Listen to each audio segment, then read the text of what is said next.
the group that did not agree with this issue of political parties, because I thought it's going to divert us from our very first attention of, removing Ruto and removing him now and all these other issues. So that already has created factions. So much as I wouldn't say, oh, I don't support Morara and so on, but the idea of political parties, for me, it's not sellable. It wasn't sellable then. I felt like it was too early. And therefore, I don't follow much when it comes to talks of political parties, or let's fund this, let's fund the other. Because now even that civic education thing has gotten lost within the political party thing, because now it's political. You can't just say you're going to people, you're talking to them, yet you want to ascend to, the presidential seat, and then you say they'll simply look at you as, a fellow Kenyan who is concerned about certain things with no interest at all, so tunafunzana. But it doesn't mean that that people are not in the movement. People are still there, but factions are there, given those disagreements in terms of principles. So we have disagreed in terms of principles, but we are still there.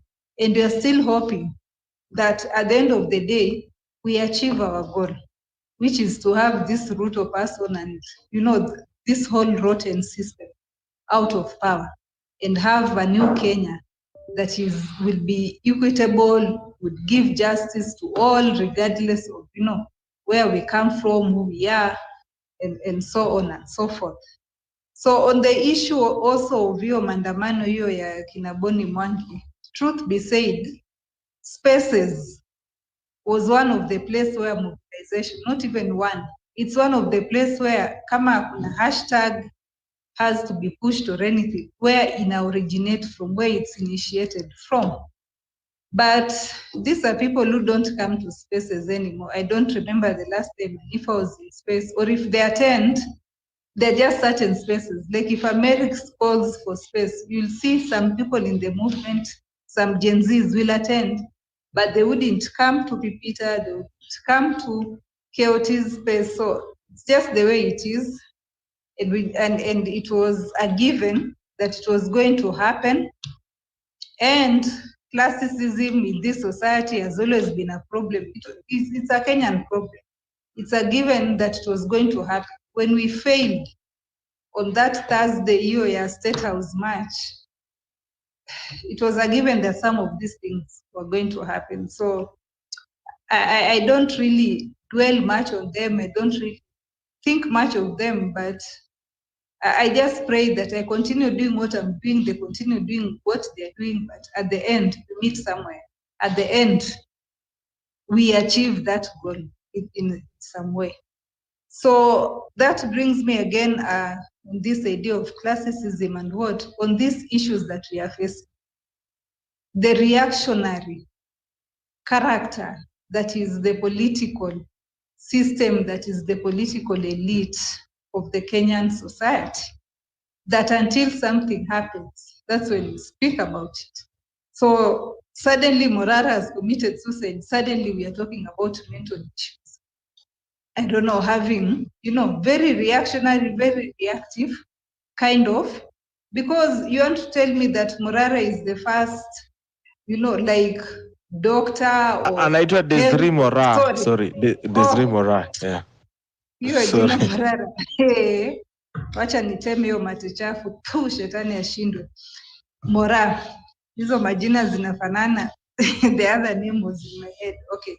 So Moraa is not the first, healthcare professional, nor any professional in Kenya was committed suicide. Just the other week, there's a lecturer from, I don't know, was it a University of Nairobi? Lecturer who committed suicide, went home, left Nairobi, went and committed suicide in Homa. So just that tells you that there's rot when it comes to professionalism, when it comes to the work environment that Kenyans are going through. And in Mombasa, I think there was also an intern who was waiting, a doctor who had not been posted yet. Was it 2 years ago or a year ago? Who also committed suicide? So she's not the first one. But we are so used to this reactive, kind of knee-jerk reactions because this has happened. So, I mean, really, where have you been all this time? Kenyans are ailing, Kenyans are sick, and it's not just those in professions. Those who are out there who don't have jobs have problems, have mental issues. Those in jobs have problems, have mental issues because the suffering is the same, whether you have a job or not. So those in the outside might think, okay, if I get there, my life will improve. You notice that when you get there, in a family of, say, 10, what children? Only 2 are working. What kind of life do you think those 2 have? Yeah, with the kind of burden that they have on, that they have to take care. So the environment is toxic, and it's toxic for everyone.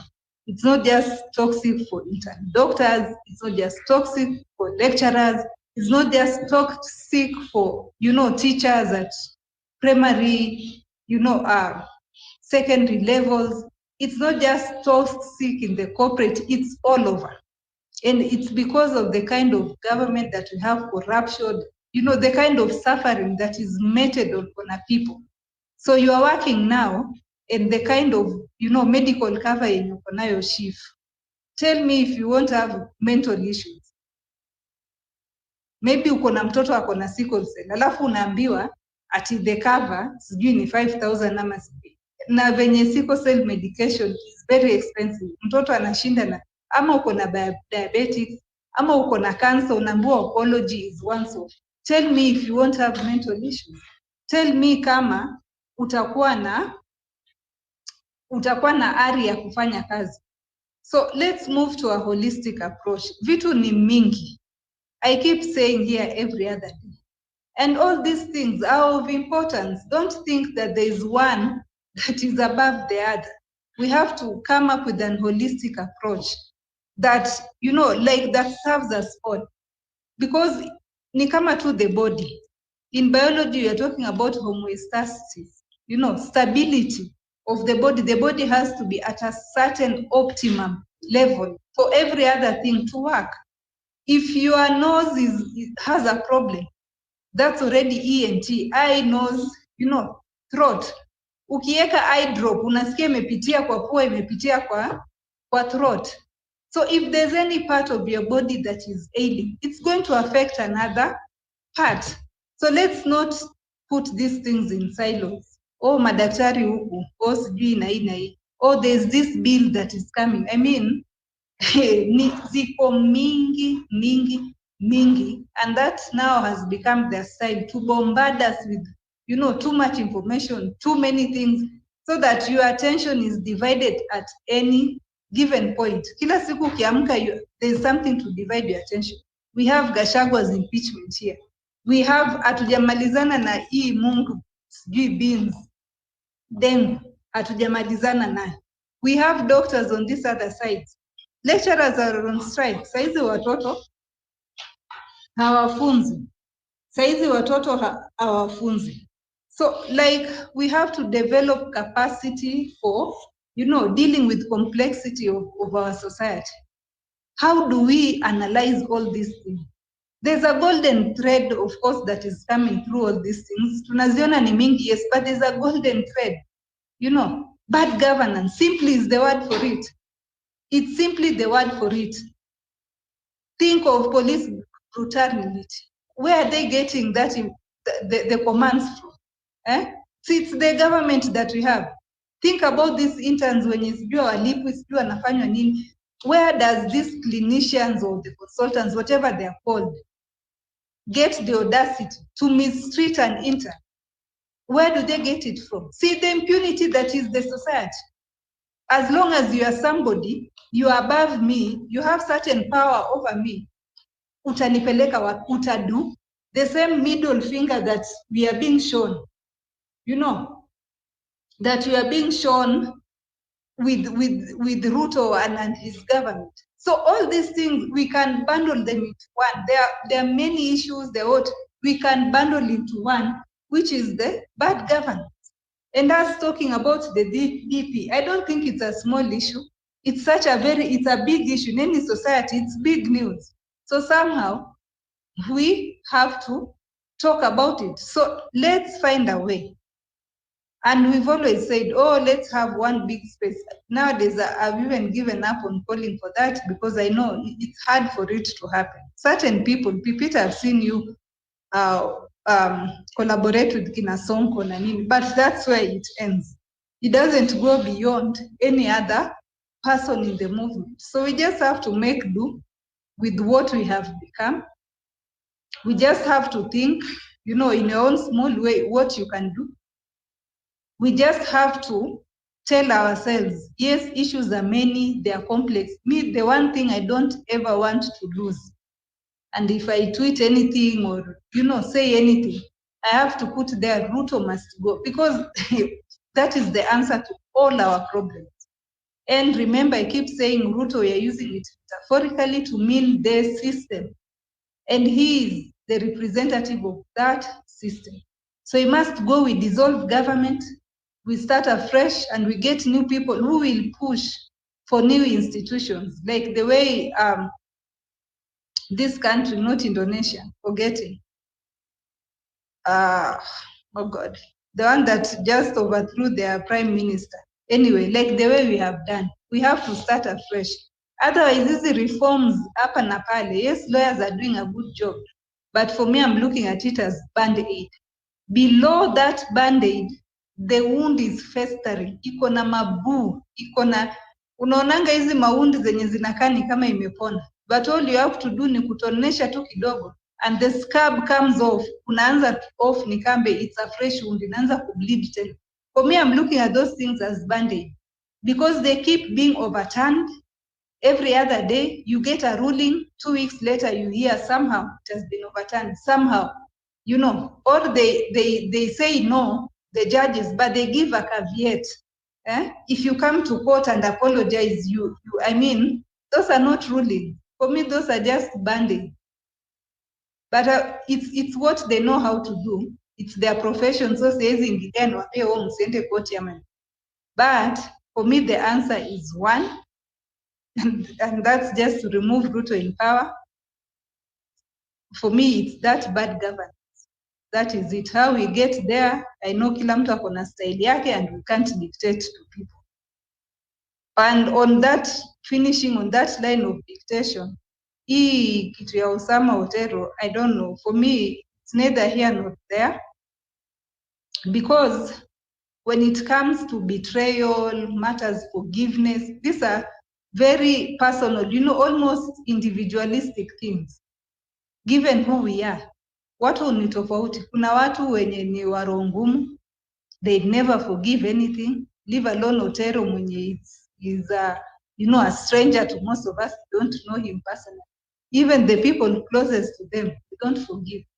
So how are we gonna tell them, to forgive an Otero someone? So, and saying, I don't know, people are punishing him. I don't really look at it. And if at all it's punishment, punishment is important in society. We don't punish our leaders. That's the bad manners. You get away with it, Moi umeiba, you've plundered for 24 years, be what, nini, unaenda unajienjoy paka kifo tu ndo inakutoa. Nobody punishes you for anything. And therefore the one who comes next, mutadu, hata nikitoka, yes, the law says we can only take the president to court after ametoka nini into power. Who will take me? The next one who comes also wants to steal, will just protect. So, punishment, even our parents punished us to deter you from ever doing something like that again. Ama iwe funzo kwa wengine kama wewe. So for me, it's not really at all we've not forgiven or somebody has refused. It's like I'm being wary. You've hurt me once. I don't want you near me. Yes, I can forgive you from afar, but I don't want you near me because I don't know. Are you going to betray me again? It's a matter of protection.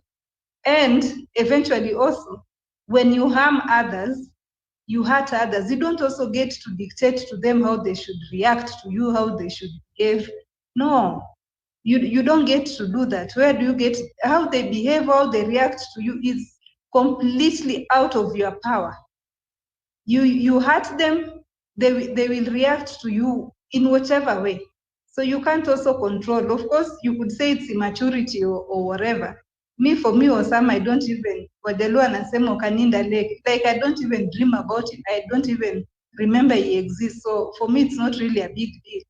Ati nikimwona online ati I feel pain ama nitakasirika ama akiongea something about the movement I'd be angry. But that's just me. We can't speak for the others.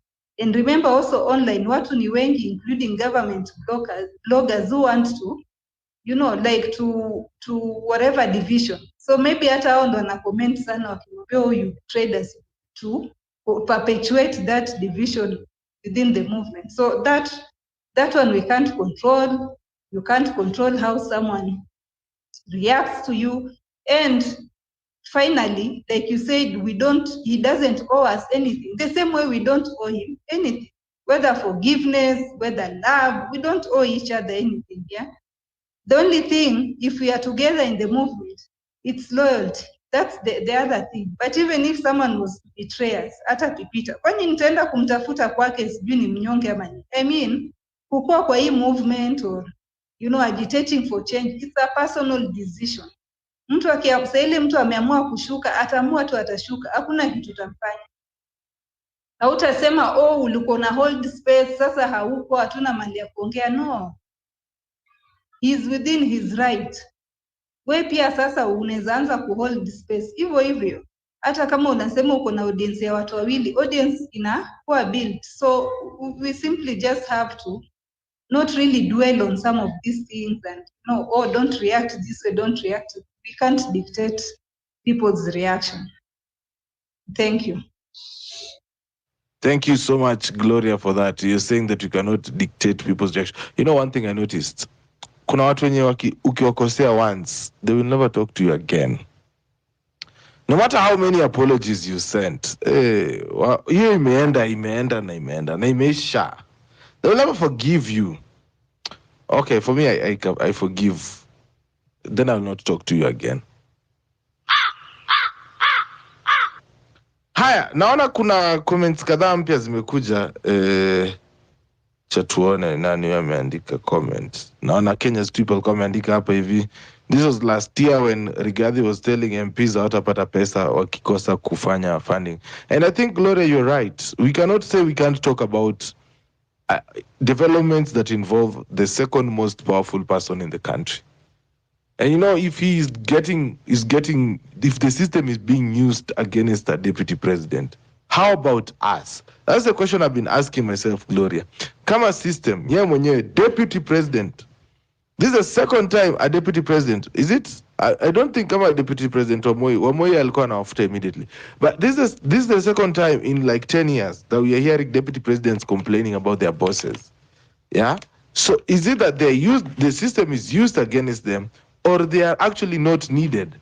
Because basically it looks like even the reason why they are fighting is money. Gloria? Yeah, exactly. Of course, we know they're fighting over resources because both of them don't have principles. It's about unaiba sana, ama ulinipromise ya mahindi na sukari, sasa umeweka paka kijana wako anachukua yote, mimi nabaki na. You see, same thing between the fight between Ruto and Uhuru. So of course we know it's not about principles or anything important, but that tells us something, that there's no work going on, so we cannot afford to ignore that kind of thing. That tells us something, like you said, if power, that because I'm in power, I can wield it against someone, whether fairly or whether for fair reasons or not. Unaona, if there were genuine reasons, you put them there hapo kwa watu useme, this is what my deputy has done. There is evidence. He's corrupt, amefanya hivi na hivi, has intervened the law hivi na vile na. Then we move on from there. The person is persecuted or prosecuted in a court of law, whichever way, if he's impeached first, whichever way. But we know, lakini hakuna mtu anasema, deputy yeye kazi yake ni kusema, mlima tunaonewa, sijua na nini. The president is sending minions talking all manner of nonsense all over. ati president lazima aheshimiwe. But who does the president respect? Is there any one of us that he respect? Ndo tuambiwe president lazima aheshimiwe. So of course it's an important issue. It points to the road that is the presidency and is the government in this country. So we must talk about it. That doesn't mean that we are losing focus. That is part of those other many issues that are affecting our society. It's a leadership problem. Thank you. Kuna issue ya nataka kuaddress, just a minute. Marabu stocks, what do you think? You know, you're the one who said you don't want to talk about it, but if you don't talk about that office, what else are we supposed to talk about? Because they're supposed to be the ones who are running our country right now. Look, Pipi. Yeah. If for a minute I was convinced that the deputy president is under siege and that they are doing something illegally, unconstitutionally, outside the law on the deputy president, then I would be the first person to defend this man. If the president was being haunted because he had done something corrupt, I would be the first person to want to hear what is going on. And probably made up a supposition because we have not had the charges, because I think it's going to come either on to the Senate. I'm not very sure where it's coming, but none of us already has had the charges. But why I'm saying, I believe this is a diversionary tactic. Because we have very crucial bills right now that are up for the second reading in Parliament. Very, very crucial bill. And I believe that these issues of bringing up issues of the president and all that is to try and take our minds away from the issues. Also, I believe that there are things are being put by these people to go to that side.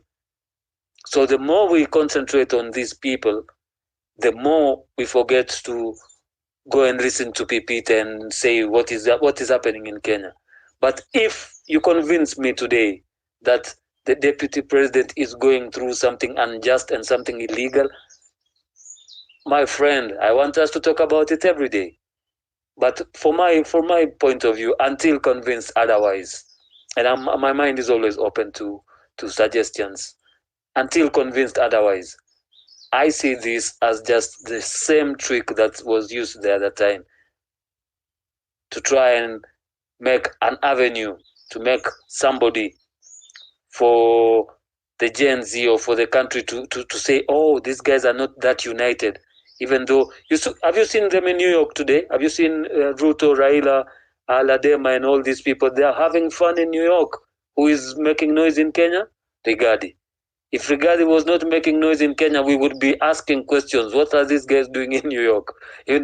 But because we have another issue of Rigathi making noise here, the president is left there doing his own thing. He's about to have a speech in the United Nations, about to make a lot of lies.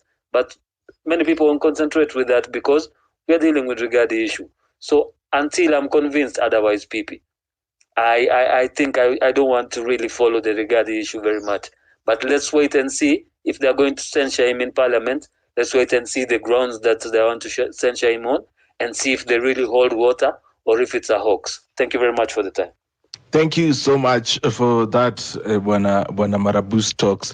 Ladies and gentlemen, Home Run with PP is supported by you, the listener. Naona pale hivi Engineer George Aguko. Ingieni pale hivi kwenye Tip Jam support show yetu. Ikiwa kwamba tuko kwa ile wiki ya landlord, ile wiki pale. Yes, but you're on our Thursday edition of Home Run with PP. Hapo kwenye Home Run with PP tuna make sure that we give you social conversations. And of course today it's all about wellness Thursdays. But also on top of that wellness, we also need to have more conversation on whatever is happening in our country, because home run with PP is basically that. Yeah. Now, I want to hear from Western Shilaha, who has just joined us. Of course, I would like to hear what he has to say on that. Yeah, well, it's actually 30 minutes past 5 p.m. East African time. We're in the conversation segment of Home Run with PP, ladies and gentlemen. You are listening to Home Run with PP. Weekdays from 4 p.m. to 9 p.m. All right, Weston. Yes, Pepita, how are you? I'm doing amazing. Just getting the Rongai dust here, loud and clear. Oh. Take it easy, take it easy. We will make those roads. We're going to pave them when we take over power. I am tired with this. We are fighting with donkeys and school buses here on this That's rough roads. That's unfortunate. Pepita, one is that if you want to know that the Adani thing, those bills in Parliament that Marabu is talking about, and a whole host of things that are taking place at the same time, that suggestion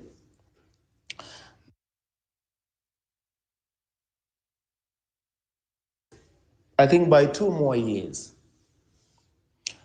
I can put it to you that all those things are subsumed under the impeachment motion, all of them. Because, it's only in Kenya where we do things strangely, and I've wondered why.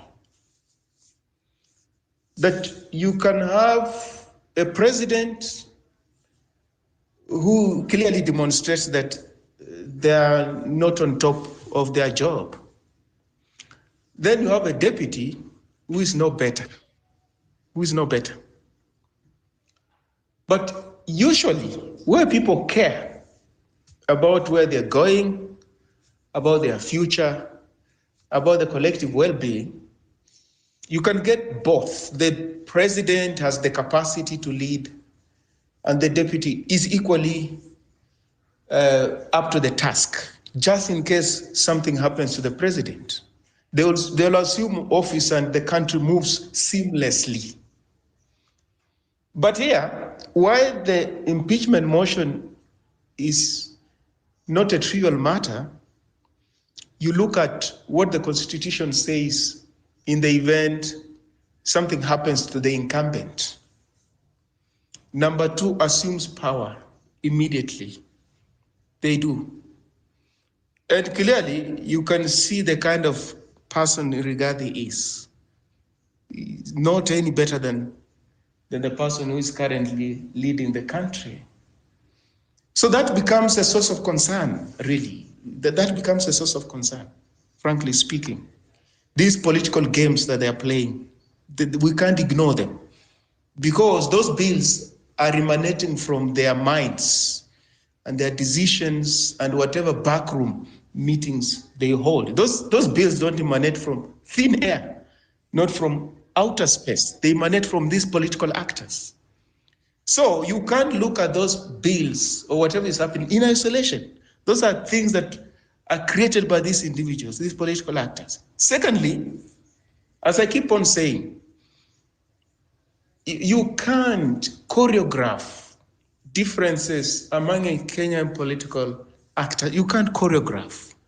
You cannot. Because the other day, Pepita, I don't know whether you followed the fallout between Uhuru Kenyatta and William Ruto. There are people who clearly maintained the same narrative we're having now, that the two had not fallen out. They were just playing games. No, it's not like it happened too long ago, just the other day.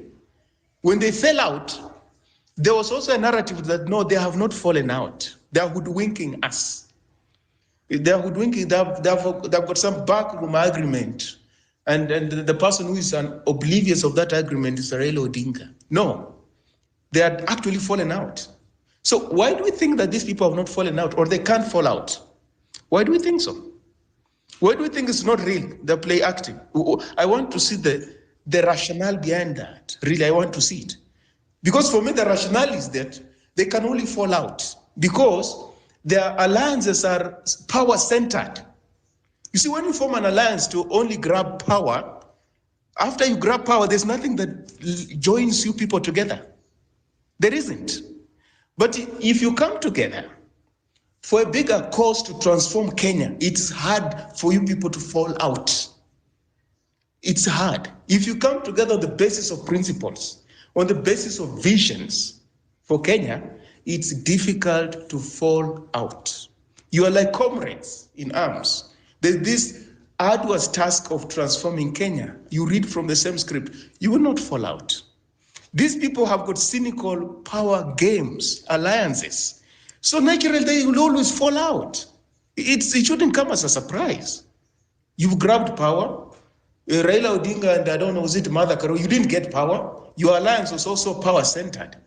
There's nothing bigger than that. You didn't get power. Each goes their own way. Why do we think? Why don't we believe what they're doing? As if these are people who center our collective well-being. As if these are people who care about Kenyans who will be around in the next 20, 50 plus years. They don't care about that. They care about here and now. That is selfishness. You tell me if you have got a friend who is selfish and the other friend is selfish. Tell me how far that friendship will go. Tell me how far it will go. Tell me you've got a friend and when you come together, you're not open to each other. There are some knives you hide under the table. You've got some knife, some cards you're hiding. So in public, you say something else. While you know clearly you don't believe in that, at night, you're doing your own things. Why would that friendship last? It's not going to last. But a friendship where people put every other card on the table, they speak openly, transparently. There's nothing somebody's hiding. Now that's a long-lasting friendship. It's going to last for long. These people don't have that kind of relationship. Their relationship is not based on integrity. It's not based on transparency. It's not based on any futuristic ambitions. It's not based on the well-being of the people of Kenya. It's not based on the rule of law. It's based on plunder, racketeering, impunity, lawlessness, divisions. Tell me that that kind of relationship can last. It can't. So there's nothing here that is make-believe. It's true that these people can't get along. And that's why the other people they were competing against are in government. So if you see these guys in New York, who are those people? Those are the people who are insulting one another the other day, aren't they? In the run-up to 2022 elections. Those people are seated. Those meetings, they're having with, heads of state and government of other jurisdictions. You're looking at those images. Who are those people? Not too long ago, there were people who are saying the most uncharitable things against one another. Now they are friends and, they can walk along the streets of New York. Why don't we believe these people? Honestly, I don't get it. Marabu, you say something about betrayal in your submission. One, betrayal is big and it's deeper, even at a personal level and even at when it comes to a movement. It could be a political movement. It could be any movement for whatever cause. Betrayal is deep. Because one, people tend to trust, that you're doing the right thing, you are on board, you've sold to the principles, the collective principles, while in actual sense, you are not. So, at the last minute, you pull the rug from under their feet. You leave them with no option. They have no time to, re-strategize. It's like what? Let me give an example from Kenya. It's what Kalonzo Musyoka did. What was it? In the run-up to 2007 elections. So people believe, Kalonzo is part of the ODM faction. They're together. Little did they know that he had struck a deal with Mwai Kibaki. When he pulled the rug from under their feet, ODM had no comeback. What happened? The election was too close to call. And when an election is too close to call like that, then the incumbent can always have room to do some skullduggery. That's what happened. That's what betrayal does. It's big. And therefore, when you betray people or you offend people, it's up to them. How they react, how they respond is entirely up to them. They can choose to forgive you, but forgiveness does not mean you don't get punished. People tend to think that forgiveness is the same as not being punished. No. You can actually be forgiven, but you'll actually be punished. That's how it goes. Or you could be forgiven and not be punished. But it's not true that forgiveness goes hand in hand with lack of punishment. People tend to think if you're forgiven, then you are not supposed to be punished. No, you will be punished. Forgiveness is big if you compare it, let's say, with theft. If somebody steals something, they can be told to return that thing. If it's money, bring back the money you took. Now, if you forgive, if you betray people's trust, what do you return? What are you going to return? To compensate these people whose trust you've completely eviscerated. What they have lost what they thought they would get with you on board as a reliable, a dependable ally. They've lost that. What do you give them back to bring them to where they were before? Fidel Castro, why trust is important, especially in movements and revolutions, was an arch enemy. It goes without saying. Was the arch enemy of CIA, the Americans. And they made more than 100 attempts on his life, unsuccessfully so. I will tell you why. Because the people around him were dependable allies. They couldn't betray him. If he had people around him who didn't buy into his vision, his ideals, he would have been taken out immediately. More than 100 times they made attempts on his life unsuccessfully. So you don't just say, no, somebody, betrayed a cause and then, no, let's forgive. No, we are in the trenches today because along our history, people have always betrayed one another. Jomo Kenyatta betrays Kenyans as far as liberation is concerned. You get to this second liberation after Moi, people betray others, Moi gets back into power. After Moi, Kibaki gets power, Kibaki betrays the second liberation, such that we have people who have never believed in a different Kenya. They have never believed in the rule of law, they've never believed in plural politics, they've never believed in inclusivity, who are in power. Uhuru Kenyatta and now William Ruto. Why? Because those proper, who are in the opposition proper, during the one-party state and after, they have always betrayed one another and made it easier for systems people proper to succeed themselves. That's what betrayal has done to us. So it's not small matter when people purport to be part of a cause and at the same time there's evidence that they are not. It's not a small matter. So we can forgive, but please let us not forget the lessons. We can forgive, but please let us also historicize the movement and the revolution and we draw from lessons from elsewhere. If there is no trust in what we're doing at a personal level, at a political level, in whatever cause we're doing, we headed nowhere. It will be scattered, it will be scuppered at the 11th hour, and everybody else will wonder what happened.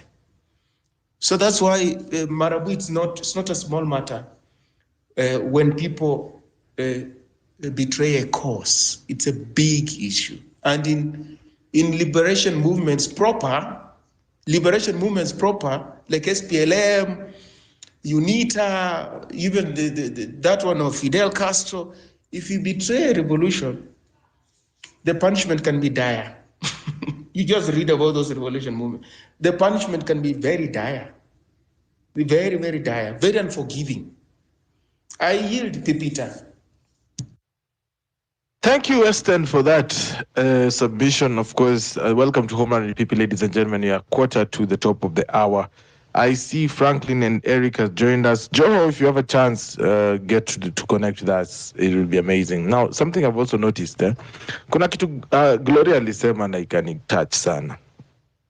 That we host very constructive spaces here on Home Run with Pipi. But the problem has always been Madarao, because I purportedly don't fit some level of standard for them.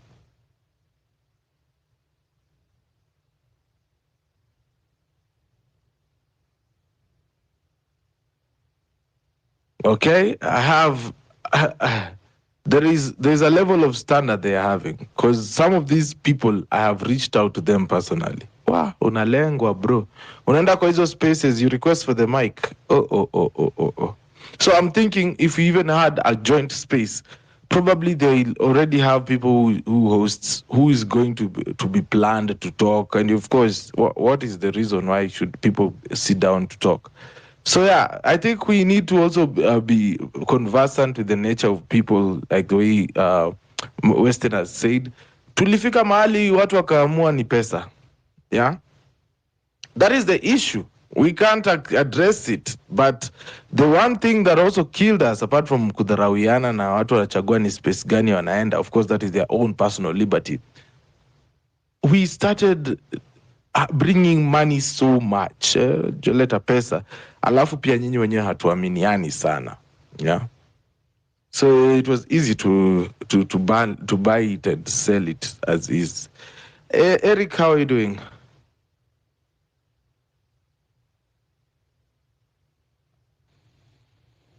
Yes, can you hear I me? can hear you loud and clear.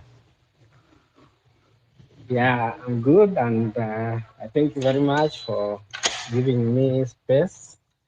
Actually, I think I've attended several times, especially when there was a demonstration. But of course, I didn't get a chance to speak.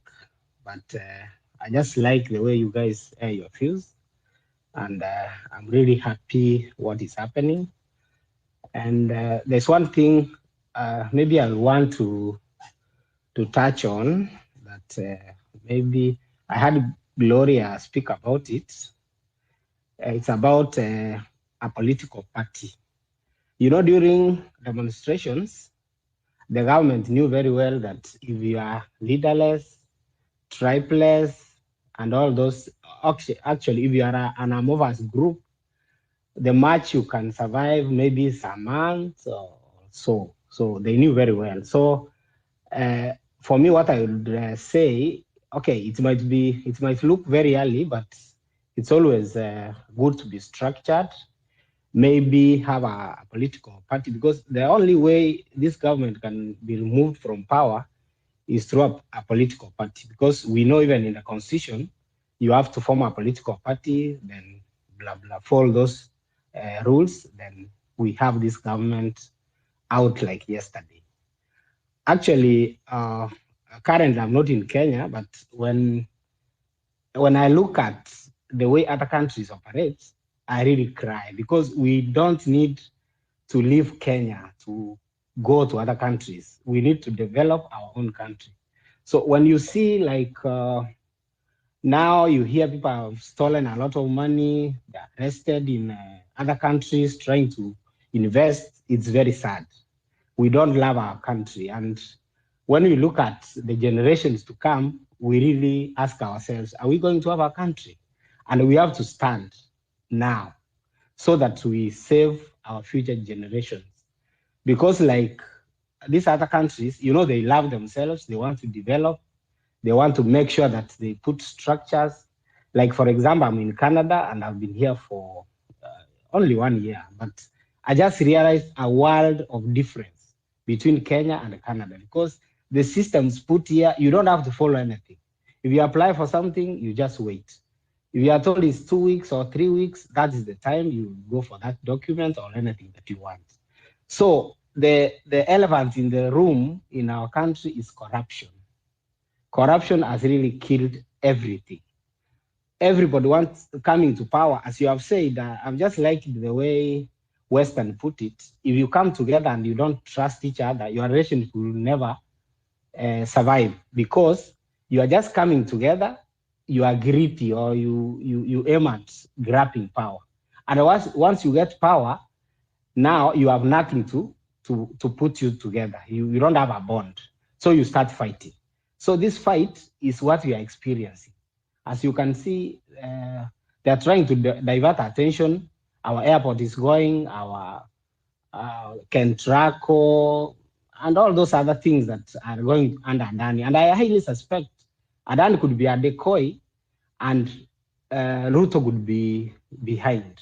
But he's just putting him there so that it can be seen that Adani is the one who is going to run the show. But I highly suspect this guy could be behind, and all these things. And as we heard that there are going to be a contract after 30 years that Adani is going to hold a certain percentage, I don't know, 18% for another maybe 18 years. So when you look at that contract, even from the layman's eye view, you would see that something fishy is happening, meaning that really is not Adani, is not Adani. So guys, I would want to be brief because I'm working, I'm on duty. So I would want to congratulate you for whatever that you're doing.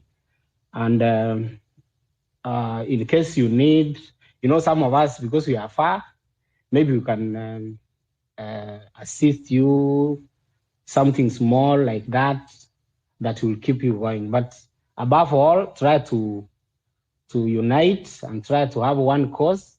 This government will go. If all youths come together, because you are a good number, and if they come together, register as voters, you pursue the goal of Ruto and the entire administration going. These people will go. I'm telling you, people are tired and they will want them to go just like yesterday. Thank you very much. Thank you very much, Bona Eric. And if you're asking how you can support our show, because this show is supported 100% by the listeners, if you like what I'm doing, there is a tip line pale juu 0721 948 229. And of course, I can give you my name if you want to, if you have to, because for the abroad transfers are here, they use the names. So if you want to support the show, there's the number there. You can drop any amount you want. You can be able to raise. Yeah, I've taken the screenshot. Yeah. So maybe your names as they appear, because you have to put, in case you are not doing them. Let me check your inbox right away. I have dropped the name there. And of course, for those who want to support the show, I'm going to be dropping a comment with our details as well for you to support. Yes, ni ile mwiki yenye tunahitaji watu wenu wakuje kutusupport kwenye show.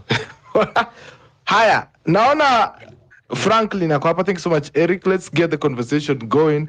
I see Franklin here. How are you doing, Frank? Siku nyingi, shika hii kiboko. Ni salamu yangu. Ulitusahau? Bro, kuwa mpole bana. Can you hear me kwanza? Unanisikia? Yeah. Unanisikia fiti? Nakupata vizuri ndugu yangu. Karibu kwenye show. Sawa, asante. Naona hapa umesema to maintain focus regarding wolves. Sasa mimi so I want let me jump in for those who don't understand me, nitumia lugha gani? Uswahili ama Kiingereza ama nichanganye? Ni Kenya ndugu yangu. So any language that is in the government's voice utakingia. Hata nitakuwa brief. For me, I don't know where I see it in two sense. First, in as much as tuna maintain focus, ukisoma kwa kitabu ya inaitwa Robert Greene 48 Rules of Power, kuna inakuwa na law number 15 ama number 17 ile inasemaga crush your enemy completely, ile maliza. So wakati tu we lose focus na tukaanza kuwa na trust issues, then the enemy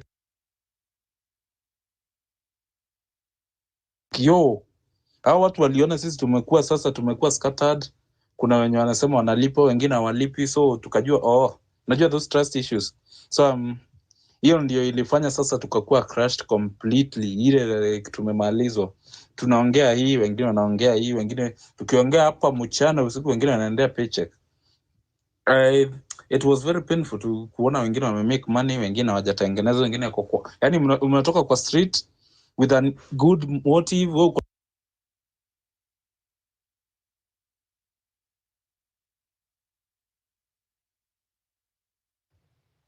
Frank bwana. Hey. Sindio? Kwani network yako imeenda wapi? Okay. Unanisikia? Nakusikia sasa. Sasa nakwambia the thing is whenever that trust is broken it take a while kuirudisha. On hii Rigathi Walls, what I would say, hii mambo ya Rigiji na Murima, unajua mimi ni mtu ya Murima. What is happening here ni kama tunataka kushiftiwa attention. You see, kuna hii mambo ya Adani yako Ketrako, akona contract Ketrako ya sijui 20 ilikuwa 18 years. Kwa airport ni 30 years. So you can imagine that guy analizwa airport zote na si JKIA peke yake. JKIA kuna Moi, kuna Wilson, zote za government for the next 30 fucking years akiwa na manage na mpati kitu ile, kuna kasha kadogo tu mtakuwa mnapata. You suspect mpaka unaanza kujiuliza. So wakati wanasema wanaleta impeachment, mtoya focus huku kwa Adani, mwanze kuongea timu Rigiji ameguzwa Murima, no attention sasa itoke kwa Adani, because that's the main thing. Because ukisikia impeachment kuna mali mnataka, yani focus tu itoke. Na I like the way we maintain the focus. See the goal ni hao watu wote waende. Hivyo wanaleta impeachment yao, wanafaa kuleta impeachment ya Ruto na Rigathi wote wawili atago kama yule Morara tu anasema. Tuwatoe wote, we don't want those people. Otherwise, if we continue, if kuna impeachment mimi naweza support ni wote wawili waanze, tukianza na Ruto. If that one I would be full throttle. Lakini hata yarigijia butu wana vile itaenda, lakini naona tu akienda. But hiyo sio issue ni hii Adani. Mimi nataka kuongelea hii Adani vile ameingia Kenya si mzuri. Naingia nasikia hata kwa reli anaingia, kwa reli hapa anaingia. Na bado kuna watu wanakatwa pesa ya housing fund, housing levy na hata ijengwi. Only for money to be deposited in a Cayman Islands account somewhere.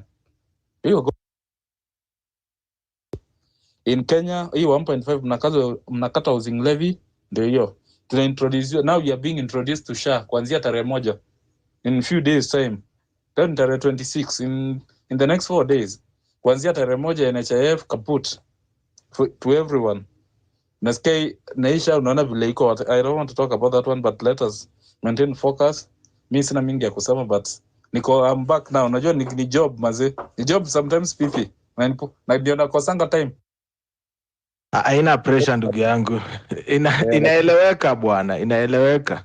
Najua sasa sometimes kupata time ya kukaa kwa internet sometimes inakuwa tricky kidogo, but nimeshukuru. But tusikie speakers wengine vile wanasema, mimi thanks mazee, wacha nisikize hata mimi. Asante sana Frank. It's always a pleasure to have you on bana. Unajua sisi kama spaces, sisi wenyewe tumekuwa tukiwork for over a year now. I feel like I have been in people's lives in different phases of their lives. So I do not hold anyone to a standard kwa sababu alikataa kukuja kwa show. I'm used to it. Juza nikujuze, how are you doing? Yeah, how are you? I'm good. Well, asante sana. Mimi niko salama. Nashukuru. Thank you for always hosting manze a platform for people to communicate and air out their views, which of course are aimed to change first of all us and then change the society around us. Now nimesikiza what guys have been saying na maoni yangu ni hivi. We think tuko na the same goal na watu wengine, as in all of us are angry and all of us want change and all of us want the current regime down, but we think we have the same goal as many of the others, but we might not have the same goal. It so happens that imeanza kuchange from a goal of Ruto must go. Now Ruto must go imeanza kuwa a means sasa. Badala ya kuwa an end, imeanza kuwa a means. Now the goals zitaanza kujireveal pole. Kuna watu wako na the goals of having systemic change.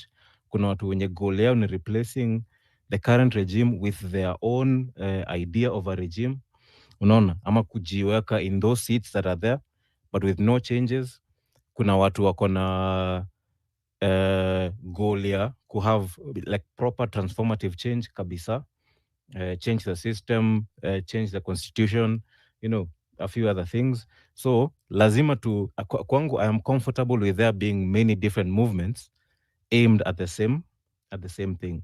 Yes, saizi we according to me naona Ruto must go being a means and not an end, because nimeanza kuona different people looking for different things. Kuna watu wameanza kuaspire politically, kuna watu wanataka constitution iheshimiwe na therefore tujenge zile system zenye ziko, na watu wengine wanataka tu revolution basically. So sijui where most people sit, but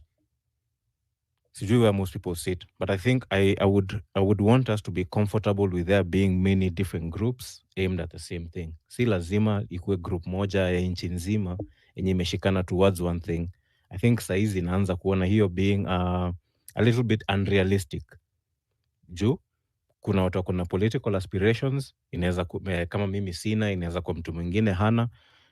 Now we are fighting for Ruto must go with that person with political aspirations, but sa ile Ruto atago, then tutaanza kupigania of huyu jamaa atataka tena kura yangu about you get.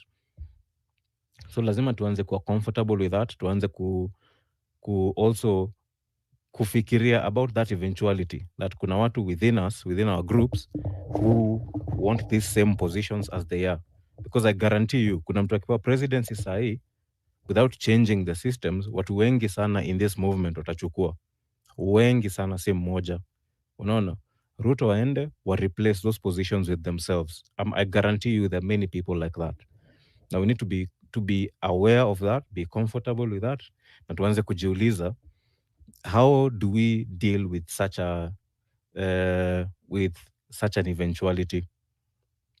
Unaona, that the movement is not pure, or even if it's pure, the goals that we're aiming for are not the same. Na tuanze kujiseparate based along, tuanze kujiseparate along those different values na different variables. Na mi kwangu personally I am comfortable with it.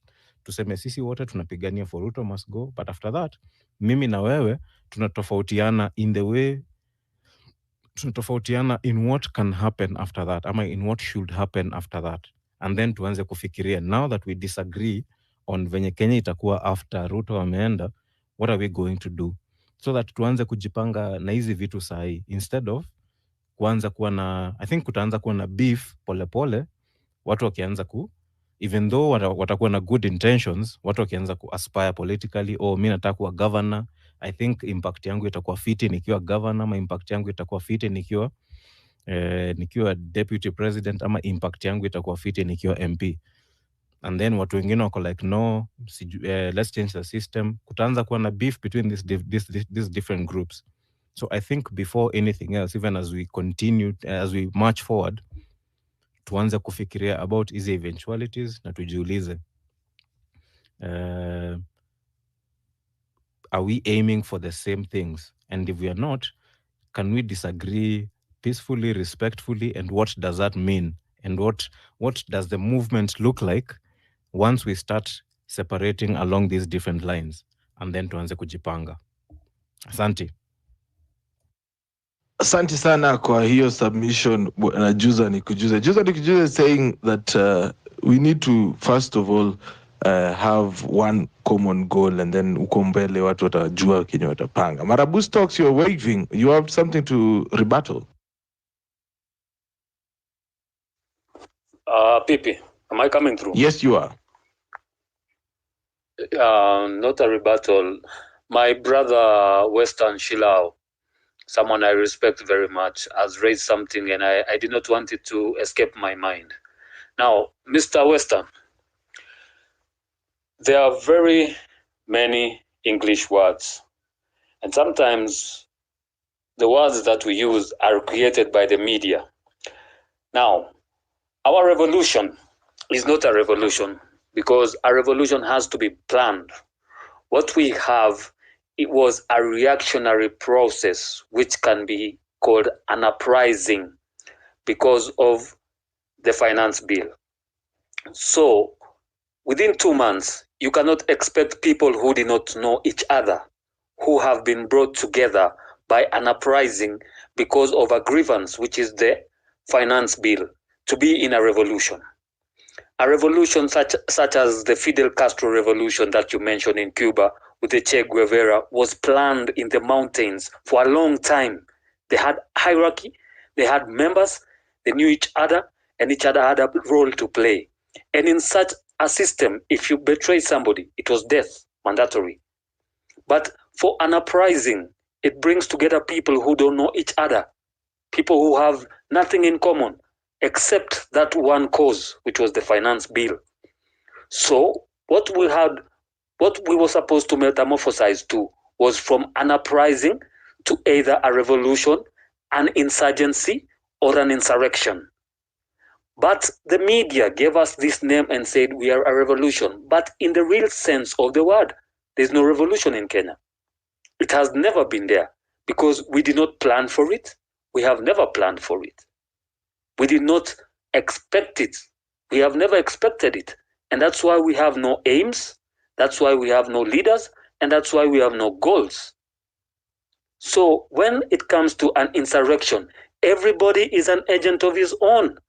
Nobody is accountable to another person. So you cannot hold anybody accountable for anything. For instance, if you go and ask this man Osama and ask him, who told you to host the space? He will ask you a very simple question. Who am I in your revolution? How will you answer that question? He's neither the spokesman, he's not the leader, he's not the agitator. He's just somebody who took it up on himself. Even today, if Morara said, I'm no longer doing what I'm doing, how will you tell him to continue doing what he's doing? He will ask you a very simple question. Who am I in this scheme of things? And you will realize that he's nothing because we are not yet a revolution. And until we find the right definitions for our ways, the media, the legacy media has always created terms. The Gen Z is also another term that was coined for us. We found it and we took it.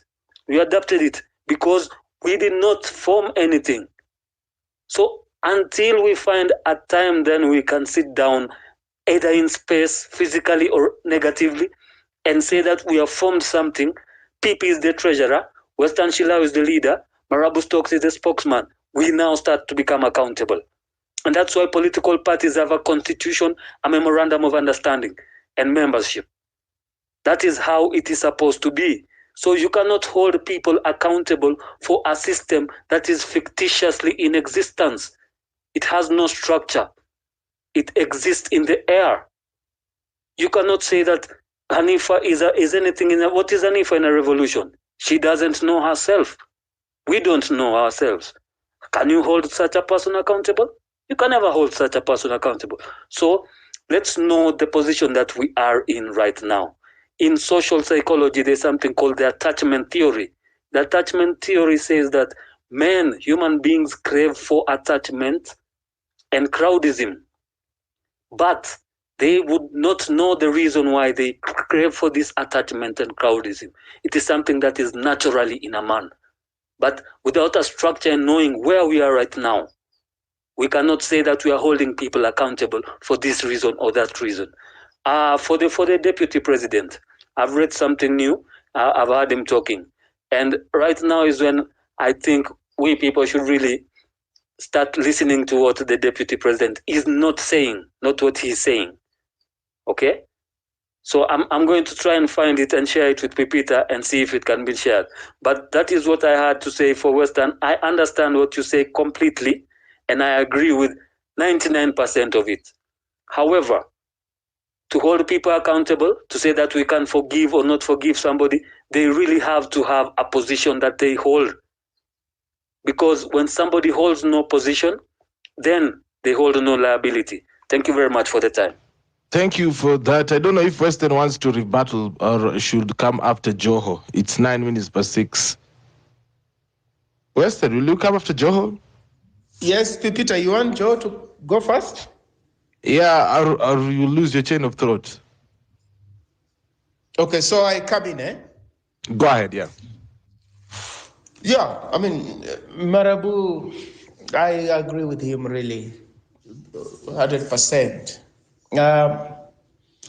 But what this movement was meant to do is something we haven't had in the Kenyan society before. A sense of solidarity, standing by one another, being bound by, common ideals, common values, common principles.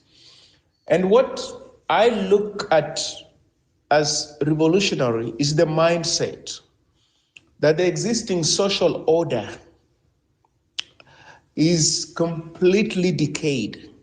There's need for a new dispensation, politically, economically, socially, jurisprudentially, name it, as far as the law is concerned.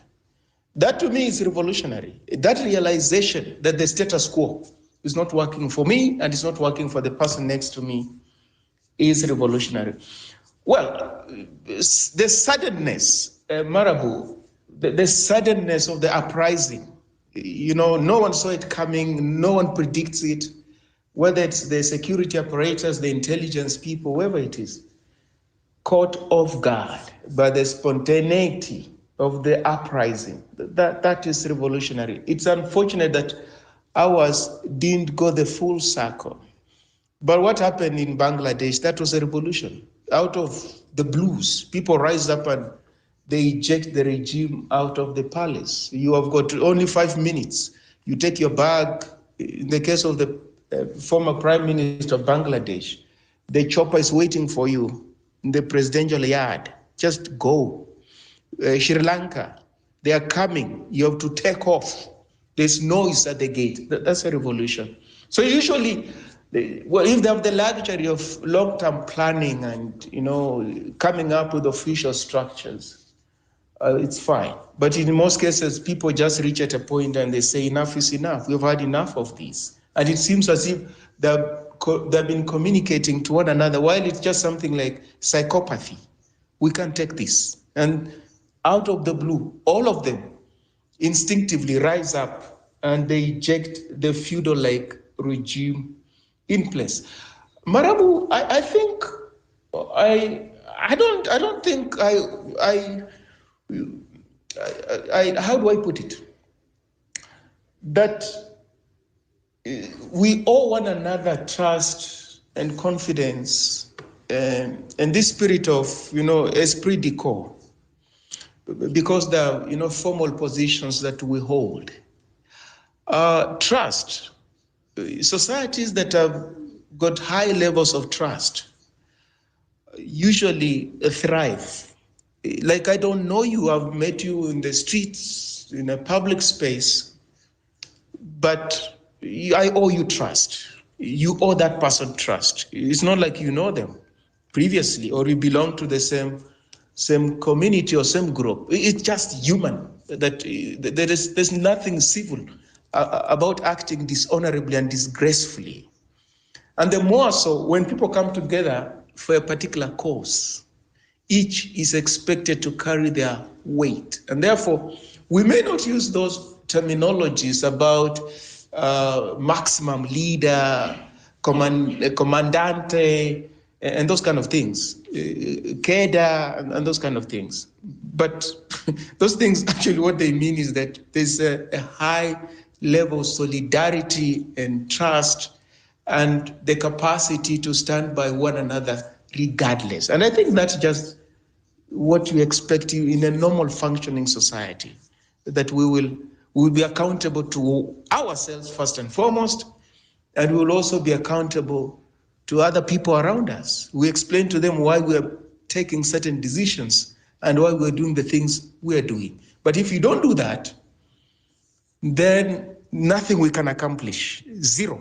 We cannot accomplish anything.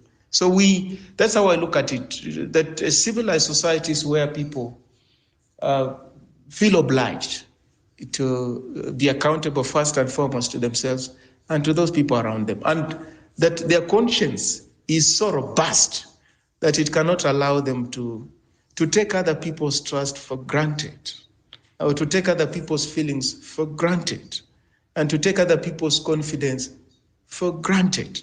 And that is usually what enhances transparency. And that's why for people to doubt whether these political gladiators, you can call them that, they're actually serious or not, it's because our society is entrapped in mendacity, dishonesty.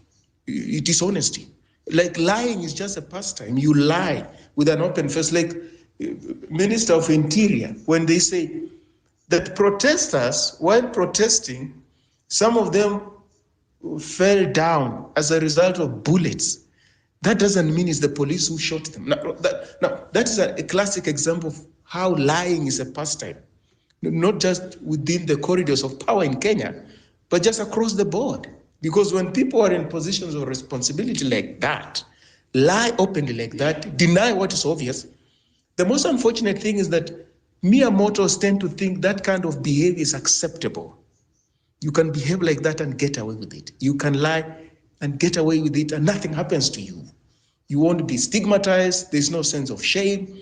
So that is why the imperative is not so much that we have formed some kind of a cohesive kind of entity with defined, mission and vision and stuff like that. It's only that we're human, we're fed up with the status quo, and we want it uprooted in totality.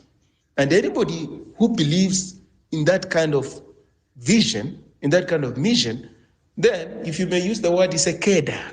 Is a cadre. Is a cadre of this movement. That's where I come from. And therefore, if people come to the movement and say, no, I've disembarked, well, it's fine, but it's disgraceful. That's not how you behave. Be part of a movement and then you commandeer it for your own selfish ends. That's not a normal functioning human being. And Pipita, as I learned, there's yesterday someone, I think it's called Anthony, said something and I said, okay, what is this? That is working on a bid to bring together Azimio, of what was left of Azimio and the Gen Zs, so that they form some kind of a coalition. And when I listened to that, I said, that was my fear. My fear was that when the question of leadership, political party formation, structures come in, individuals are likely to take advantage of that for purely cynical reasons. I mean, you can't say Gen Zs and what is remaining of Azimio, whether it's Kalonzo Musyoka and those other people, like really they can read from the same script. No, they cannot. What would happen, and you don't have to be a seer, is that political formation would take advantage of the Gen Zs for their own selfish ends. And they will steal thunder from the Gen Zs, from this movement. And before you realize, down the road, they close ranks with William Ruto. And these people, we're back to square one. So I'm very jittery, very nervous when I hear that talk about now we can form an alliance, or the movement can form an alliance, or Gen Zs can form an alliance with a given faction of the political elite. Those people are cynical and irredeemably so. Pipita, I yield. Thank you for that. And kuna watu walikuwa nakasirika hapa hivi kwa comment section. I hope you get the chance to come to the mic. Me, I'm not going to say your words. Kujeni hapa juu muongee. Wanasema kwamba eti why anasema eti chali sobe ya mrembo anaitwa Tanui anasema let me just load it.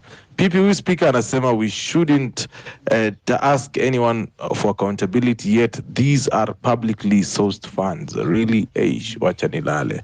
Vaminator anasema this is just ridiculous. How now hata kama Kenyans tulirogwa, when it comes to politics we lose the plot. How are people believing that there is a rift between Prezo and his deputy?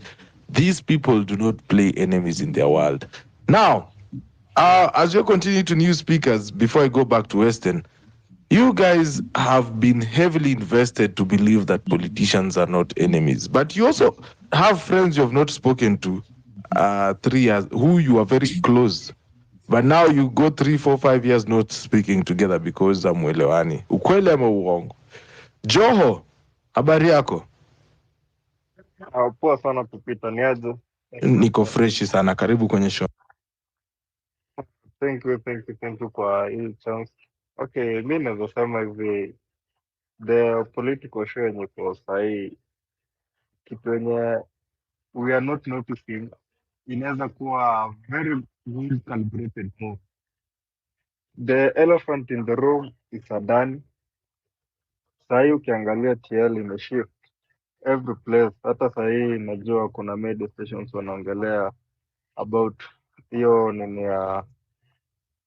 nini ya Rigiji kutemwa nje ama nini, hiyo impeachment. Yeah, the shift is going from the things zenye tulikuwa tunagitate for to Rigiji, na that's how they want to divide, like hiyo shift ikisha move the other side, they start their sinister moves. Utasikia shift iko inakuja on fast, what are we going to do? Like kila mtu nadhani amepitia hiyo kitu, ameangalia, it's not favoring us at all.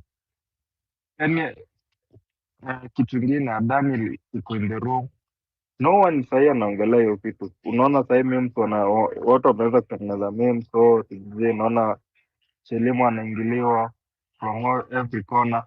That's what they want. I mean, like this is not the first time tunaona a shift kama hii.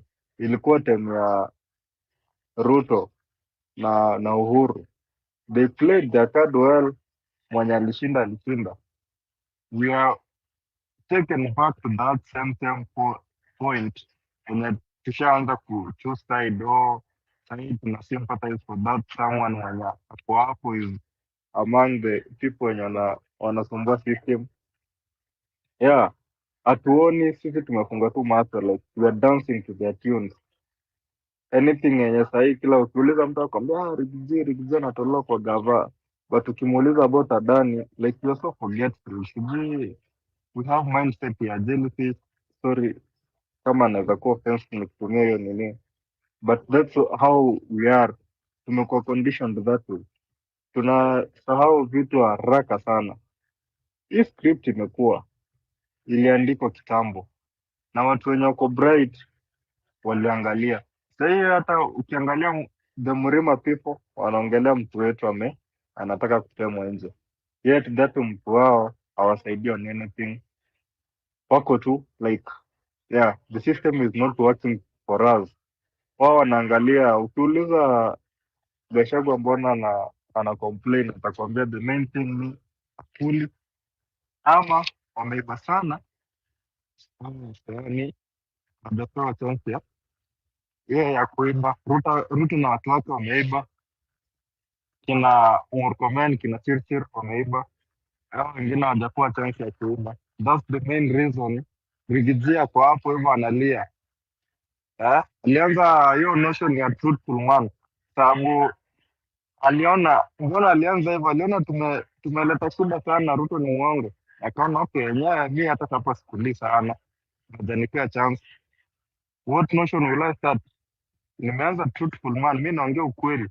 That's what we want to hear. Ukiona akiingia kwa media, kwa interviews, sijui nini, mi naongea ukweli.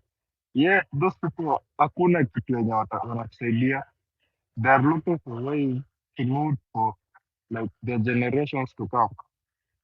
Tukiangalia ndani, kuna mtu aliput something here, ilikuwa inasema colonizers will come in form of investors, and that's what is happening sahii. Adani deal ndio huyo, umesikia na ako kwa Ketrako, ameingia airport sahii through Jaishi, ndio huyo ako kwa health, ataingia kwa port. Like we are not going to be ourselves anymore. Like hakuna kitu yenye tuna run ourselves. Mimi naweza sema Ruto amekuwa very brilliant guy, amekuwa akiwork working to destroy the systems zenye zimekuwa in place, systems zenye zina work. Yeah, amekuwa akizivunja kabisa. education ilikuwa ina work. Sasa it's not working anymore. Machifu alienda shule, alijoin August. Ilikuwa August, this month huko ikianzanga. Yeah, ameingia shule, mzae analia mazee. Mimi nikisoma hiyo pia ikuwa huge hivyo. Si eti like hata banda amewekwa unashangaa, okay like yeah, si yeye peke yake, kuna watoto wengine tukipeleka sisi shule watu wanalia huko hivyo. Things are not working out. So vile vitu zilikuwa zina work zote, okay, unaona NHS is not working. Why won't you mend the place yenye high work other than bringing in a new thing kabisa? Eh? Alafu hiyo to hold watu accountable, that's what we lack.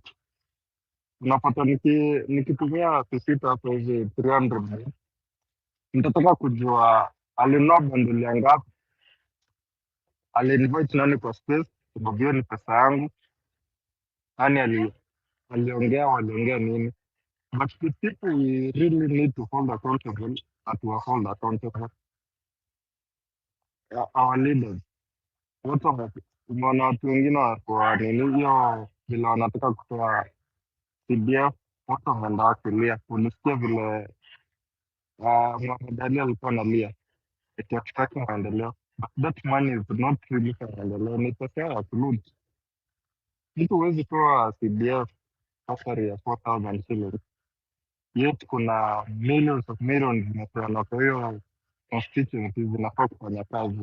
They funika with bursaries za 7,000 shillings, ikienda sana ni 8 ama 12. Ukipewa watu wanakuja wanasema wenyewe ina work, but it's not working. Ukiangalia pesa iko hapo hivyo, ama uingie kwa audit books za serikali, unaanza kupiga nduru. You just grieve. Eh? We should hold people accountable for it. And the main thing, we'll see how we will make our system work. If people are implicated in corruption, just step down, investigations zifanyike, uende jela ama ukuwe hanged. That's the only way to go. But kusema like watu tunaweza kuwa maybe a revolution we have a common enemy when tunataka atoke, then we can't hold you accountable. Hapo kidogo I beg to differ. That's my submission.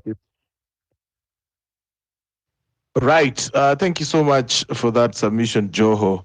Of course. Ladies and gentlemen, this is Home Run with PP Skiza Jingle.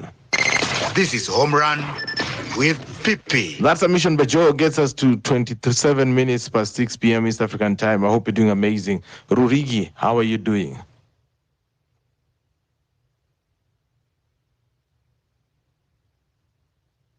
Rurigi.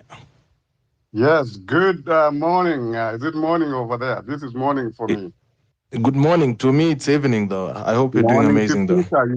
you just said it is evening 6 p.m., you say? Yes, 28 minutes past 6 p.m. East African. This is 28 minutes past 11 a.m. Eastern Time, USA and Canada. So we're doing great. All right.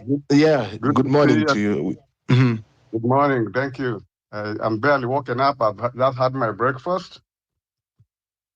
It's my day off. So I am cooking with gas. Now, I want to say hi to you, Peter, to Western, Joho, all the speakers, Baba Jackie, who has not spoken here in my view, but I'm inviting him to take the mic after me. Baba Jackie, we have a history of 5 years and more. Now, this topic is very nice, and I've been waiting for this, and I want to say 3 things. Number 1, let's start with a chorus or a refrain that says, Ruto lies, and Ruto lies all the time, for that is his nature. We should begin all our spaces with that refrain so that we can remind people who we are dealing with. This is a sociopath, a thief. I don't even have words to describe the extent to which this guy is ready to go. Right now, this Murima thing is just at these guys to make sure that we are not paying attention to Adani. We are not paying attention to what is happening in Kwale, Taita Taveta, the mining thing. Why do you think Joho was a choice to give the Ministry of Mining and, I don't know, blue economy? Now he has two chances. One, to bring in his drugs in a guise of, I'm sending a vessel to check on the ocean to see how fishes are doing, but he's going to get his cocaine into the country. And I'm not afraid to say this. This is known. Nobody doesn't know that he is a chief, the main drug dealer in the coast. Where do you think he gets this billion he was citing? He is worth more than the two partly billions, 2.5 he said is worth. He said the rest is family wealth. Show us an industry that Joho runs in Mombasa. Show us even an industry in Dubai. There's nothing. So why, of all people, you choose the worst of ODM, especially in Joho? I may have nothing against Badi. I may have nothing against the other guy, the other two ministers from that side. But Joho and Oparanya should not have been in that cabinet if Ruto meant good for the country. But you know what? He has never meant good. So let me take you guys back a little bit to 2012. I don't want to go even to the Moi era. But do you know where Ruto has taken us? Back to 1991. That's the only time when the IMF came to Kenya with its own structural adjustment program and university. I was in my final year in university and we started paying school fees. Life became hell for university students from there on. We were the first cohort not to be employed, or rather to get our letters of appointment at the campus before we graduated. And after that, some of us took 5 years to get jobs. And from then, Kenya has been in that trajectory. Mm-hmm. Kibaki comes and fixes the problem a little bit to the best of his knowledge, to the best of his ability. He gives the best, appoints the most qualified ministers, and let them do their job. No micromanagement. Okay? So we achieve in the first term, we repay the debt, and the deficit is taken to zero. And in the third year, we are getting growth of 5% and more. Then the referendum comes, and the split with Raila in 2005. He fires the ministers, reappoints those ones who are mean business, and the country continues to grow. Then 2007 happens. Everybody knows about 2007 what happened. It is that Raila won this time. But the margin was very small, almost as small as the thieving that Ruto did. Ruto did not win. He stole the election, but with a very small margin.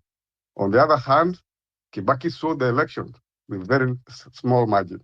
So when he put back, what did the statesman do? He accepted to do a coalition government. And the coalition government led so well, we got 7%, 7.9. We were heading to 10% growth by the end of Kibaki term. A country can only grow its economy if it is growing at 10 and above. You can revolutionize your country in under 20 years. That's what India has done. That's what Singapore did. That's what South Korea did. All these countries that have become the tiger nations, South Africa, they have grown at 10% prior to achieving their tiger status. Now, 2012, where I took you back, we make the mistake.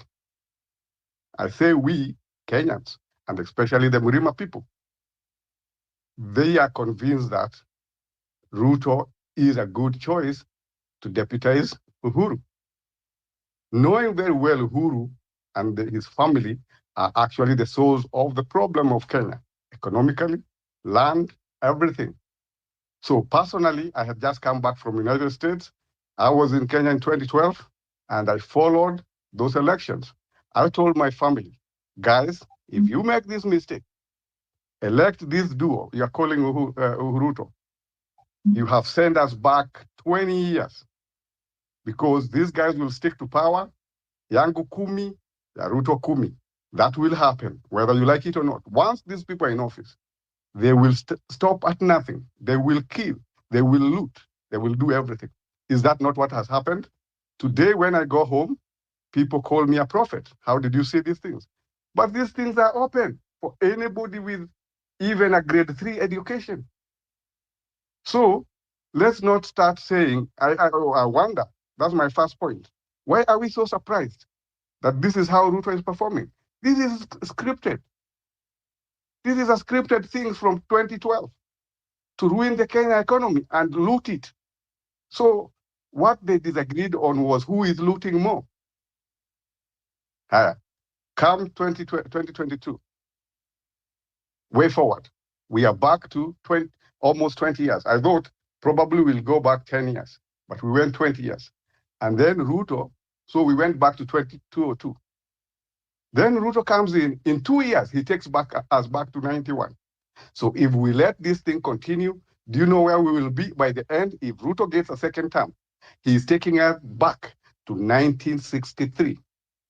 While he told us that he's gonna not do any forced disappearances, he's not. Nobody's gonna kill. He has killed the number that Uhuru killed in 10 years. He has killed in 2. He has ruined the economy that he ruined in 10 years. He has ruined in 2. So we are eventually going to 1963, and the dynasty he was talking about, he came to remove. He wants to be the dynasty himself. So any Kenya of good thinking, if we don't get this guy out in 27, I know right now it's difficult because he's already too entrenched. You saw he was in Haiti. And we are just praying that Trump is elected in the US because Trump is a no-nonsense person. I never liked Trump, but for interest of Africa, I pray every day for Trump to get that seat. He'll ruin America, but he'll fix Africa. So that's my prayer and prayer for everybody. Finally, this Mulima story, nobody believes it. Even a child of grade 1 knows this is choreographed so that you can divert your mind from Adani, from elsewhere. All ye thinking Kenyans, please do not listen to that Murima nonsense. Do not for even a minute. When I see it on TV, I switch it off. I don't want to hear Ruto. I don't want to hear this Murima guy speaking. All I want is for the Gen Z, the Gen Zote, who came together to make sure in 2027, we send these guys home as a package, including Raila, including everybody, including this so-called leader of ours who has emerged. He's now a state operative. Yesterday, I was with Miguna personally, and if you follow his tweet, he shows you why Morara is not the next leader. Morara is now compromised. Even the guy who he got accident with is a state operative of the Rike. They call it Reke Squad. This guy was sent apparently to protect Morara, but he had to send a message to Morara. Morara is now so afraid. Going forward, you will not see whatever he was doing, and eventually he's going to be compromised, be offered some seat, maybe in parliament, and we have lost that one. He is a goner. Thank you very much. That's all I wanted to contribute. I'll keep listening. If anybody has a question, I'll stay on for a little while. I'm leaving in about 30 minutes. Thank you so much. All right. Thank you, Ruriki, also for your submission. And I want to know why you guys really think Murara is compromised, because I feel sometimes when people speak these things of compromise and all this, I feel like, hey, ama mimi ndo nakuanga blind. Yeah, so maybe you can help us understand what makes people believe that Morara is compromised. And as well, ladies and gentlemen, just to highlight, pale vijuku na tip jaline, yes, we are at 00. Ingia pale hivi ndani to support if you can. I see Western. Tumeiona na nikitoka kwa hii space immediately utapata pesa ya mboga. Asante sana Rurige. na ya network. Where Hapo is our sawa. friend Kurt Sonko? Kurt Sonko I'm today is not within the space today, but yeah. okay. Yes. Yeah, that's a good guy. And I find it difficult to distinguish between your voices, the two of you. Allah. Yes, That's a first. yes. So sometimes I Yeah. don't know whether it is Sonko or you talking, but at least now the way you have put your whatever, I can see it is Pepita. So Yes. very good job you guys are doing. Thank you so Very good job. much. So if you want me to respond to that question you're saying about Murara, Mm. up to yesterday I was convinced that like you, but I spent 2 hours with Miguna, and he laid it out on me, and I agree with him that this guy is compromised. You know, where the compromise comes in is this. When Murara was working by himself and doing impromptu visits without nobody knowing where he's going to go tomorrow, no itinerary, he just appears, does his job, takes the video, no bodyguards, nobody, just takes the video. That is when he was making the point. Because even the state could not be able to follow him. They don't know where he's going. They don't know what he's going to do tomorrow. They don't know whether he'll be in Muranga or he'll be in Kiratina or he will be somewhere in Mandera. That way he was succeeding. The minute he started now formulating that I am going to be going here, and he announced it beforehand, and people now start coming to congregate, it looks like a good thing because now he's attracting crowds. But on the end of the day, the state is now able to monitor him so well. And don't think Ruto takes things sitting down. Ruto is not a joker. He did not get this thing. Can you imagine somebody defeating this the system from inside? It has never happened in Kenya. This is a new thing. So you think Ruto will agree to just lose it like that because of a young man who so irresponsibly yesterday, I listened to him saying that I will not hesitate to jail Ruto. You think it's an easy matter like that? This guy who was in Hague and killed witnesses, Ruto is like an injured lion at this time, which has already tasted human blood, like the man-eaters of Sabo. It will eat man gladly. Murara will be consumed like if he continues to insist and refuse a compromise, his life will end up like his grandfather. I can tell you, as a Kikuyu elder, we have seen this, and we are warning him, if he does not change his ways, come back to his original ways in disguise, don't accept to be compromised, don't accept any state security, because those are the people who will kill him. The accident was to send him a message. We can kill you at a whim if we want. But this time was just to warn you. Okay? So it's not compromise in the nature that he is seeking it, but the state is seeking to either kill him or compromise him, whichever is easier for them.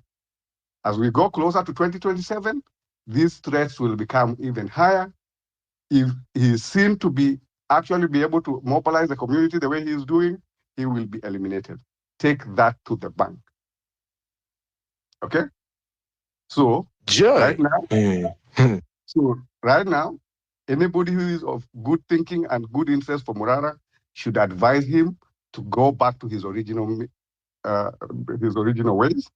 These guys, no security, just appear on yourself, organize with the people on the ground. They come and meet you. You do your video, don't even post it live, post it after. Don't do it live, so they don't know how to track you. If you go live, they will know where you are. Now they already put security following you in the guise that they are protecting you. Because personally, I've written to Ruto. Ruto was my classmate in University of Nairobi, somebody I know. I've told him, if you kill Murara, personally, I'm going back to law school so that I can come and prosecute you in the Hague after power. Whether it's 2032, whether it's 2027, you are going back to Hague. Me and Miguna will make sure you are jailed for life. That's how serious we are with this matter. Thank you very much. So whoever does not believe that Ruto is a threat is like you're joking. I've just given you an example. The hungry injured lions of the Savo during the railway building. Once a lion is injured and it has tasted human blood, it will stop at nothing. It can even have 1 million gazelles, but it will still go for the human. So Ruto is like that, dangerous, dangerous. You play with him at your peril. We can afford to talk like this because we are in Canada.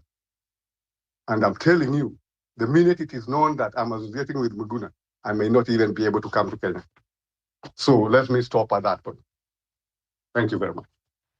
All right. Thank you, Rurigi, for that submission. I see Western. I mean, no, I'm gonna do Western. Pepita, Yeah. ours is what they call guided democracy. That's why, if you listen to what Uriga said, those are unpopular sentiments. But facts are very brutal because they don't disappear because you've ignored them or you're not seeing them. Ours is guided democracy. That's what it is. I keep on saying here that we fantasize democracy a lot in Kenya. But when you look at it critically, it's hollow.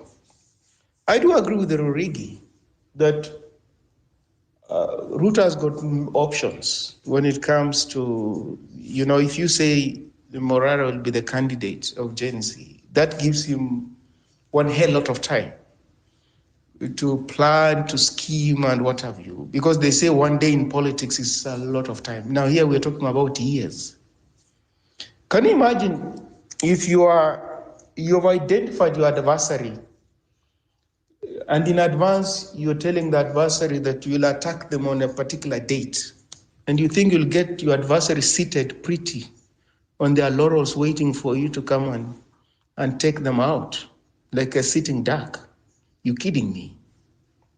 You kidding me? And he's been in this politics much longer. And one thing I give it to him. I said facts are stubborn. Is that you have to give it to him when it comes to political instinct. It's high, political instinct. Governance is something else. But politics, how to read politics and what to do, the chessboard kind of thing, you have to give it to him. Because of all people Moi tutored, this is the guy you would say who graduated. The rest did not graduate. And he's a student, you would say he even outsmarted the teacher. He did outsmart the teacher. When Moi was thinking about, I want to hand over the Kalenjin to my son, Ruto had run away with that constituency. It's gone. It's completely gone. He was left, he didn't know what happened. Such that by the time that old man was passing on, they were not seeing eye to eye with Ruto. So he's not a politician you can underestimate. You can't. Your work is cut out for you. And when you say that, it's not that you're being melancholic. It's not that you are selling hopelessness. You are saying that work is cut out for us. And we have to crank up our thinking, our strategy, and we have to be brutal with one another as opposed to, telling one another the things we want to hear. For me, Marari is about what I've listened to him say and stuff like that, nothing else. When you say your ambition is to become a billionaire, immediately billionaires in Kenya can identify your weakness. It's like you're saying you are into a fight, but you say, I also love fine wine. Okay, people who know where fine wine is brewed will go and look for it. You've already told them your weakness. So he said his ambition is to become a billionaire, but he can get into politics and this. Now, moneyed people in Kenya already identify you. That's your weakness. That's your weakness. And they say, we can work with this person actually. But if you say, I want to get into power to smash this feudal-like socio-political system, I want to smash this feudalism in Kenya. I want to fight against inequalities. I want to bring majority of Kenyans into the mainstream economy, people who have got money will sit up and think how they're going to compromise you. Because you're wedded to something bigger than yourself. But once you're wedded to something like wealth and money, you have not conquered yourself, and therefore you can't conquer anybody. Self-conquest is the greatest form of conquest. If you can't conquer yourself in terms of the things you fantasize, the things that make you salivate, well, you are fair game to those who have been in this game much longer. Do people know that in the last election, the Wajakoya candidature was suspect? Do people know that? When people say no, some candidates really, do people know that candidature was suspect? Do people know that? Because I would listen to people say, no, Wajakoya can get, 200,000 votes, 500. I say, you are kidding me. Do you know how many 200,000 votes are in a presidential election? Or 500,000? Do you know how big that number is? No, he's going to get, no. Then you realize, no. This candidate here is out to serve some nefarious purpose. What his role was to see whether he could halve youth votes so that, could create a too close to call kind of presidential race. Because why would a candidate be talking about bang and marijuana and stuff like that in a country that supposedly is conservative? You tell me where the logic is. And the church people were never even speaking about it. And if they were doing it, it was in some tame voices. And there was no this backlash against who is this, who is saying what. So he was reduced to some kind of a lampoon, some buffoon, saying very weird things, hyena balls and stuff like that. Comic relief. But there was a role he was meant to play, which didn't come to pass. So when I talk about guided democracy, that's what I mean. They're usually undercurrent things that you don't see. Secondly, people are asking, now you can campaign even at night in the middle of the CBD of Nairobi, and the security apparatus don't pounce on you. They seem not to be concerned. One, the inference is this: they don't think you're a threat to them. They don't. That's the thing. If in Kenya you're campaigning for high office, or you've declared your intention to run for high office, and the state is least bothered about what you're doing, the conclusion is that they don't think you're a threat. Or secondly, they think you're pandering and you're advancing their agenda. When Rurigi said what could happen in elections down the road, it's not like it's something you can predict like as a prophet. You just draw from a history that we have got an inconclusive election down the road. And then if the Gen Zs had a candidate, well, the candidate will just be offered a ministerial position in government. And they say, how many people are around you, come join this? Because that's what has happened in the past. And they think it can happen in the future. So supporters, if you want to make noise, they ask, but your leader is accepted the deal. Who are you to oppose that deal? With one fell swoop, you have completely dismantled what people thought would be an existential threat to your hold on power. And therefore, when you come together and coalesce under an umbrella of a political party, then what is expected of people who do that is that then you have to study your opponent quite closely and quite robustly. You have to study your opponent. If you don't, he takes you to the cleaners. And I can tell you this for free. Towards 2022 elections, Pepita, I think that day when Raila Odinga and Uhuru Kenyatta shook hands outside Harambee House, if you remember that day and that year, a colleague of mine who is not even a Kenyan told me, my brother, you have to prepare for a Raila Odinga presidency.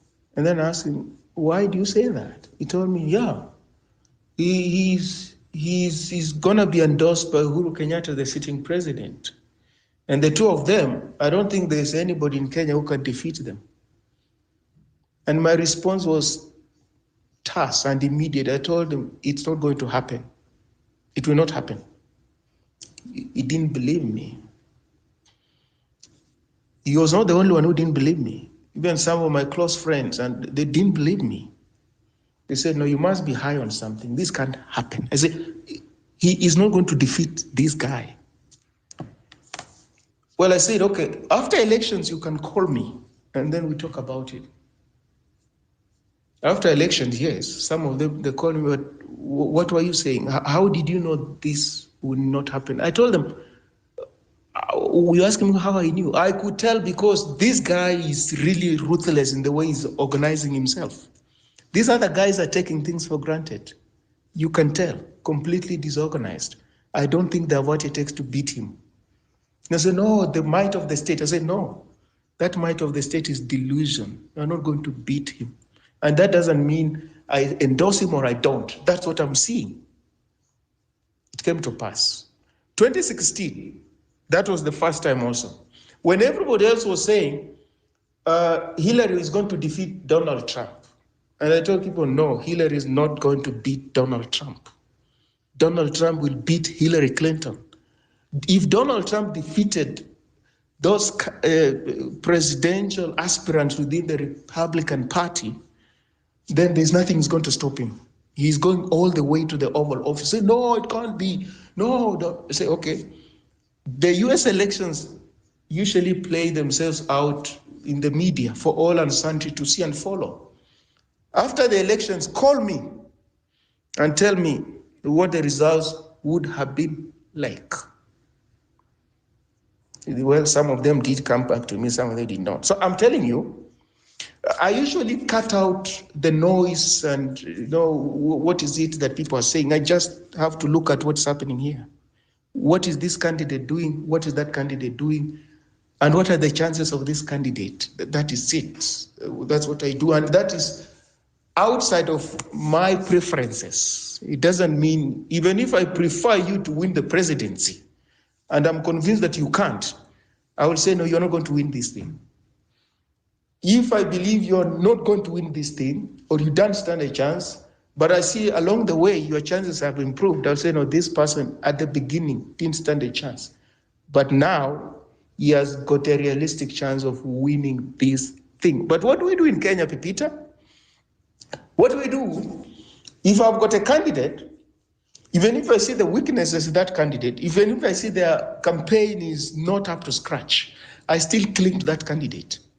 What does that mean? It means now I'm prioritizing my feelings and likes as opposed to dispassionately reading the political happenings before me.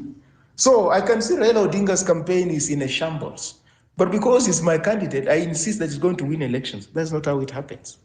And when he doesn't, I think, oh, something happened. No, I can see this is not my candidate, but his machinery is well oiled.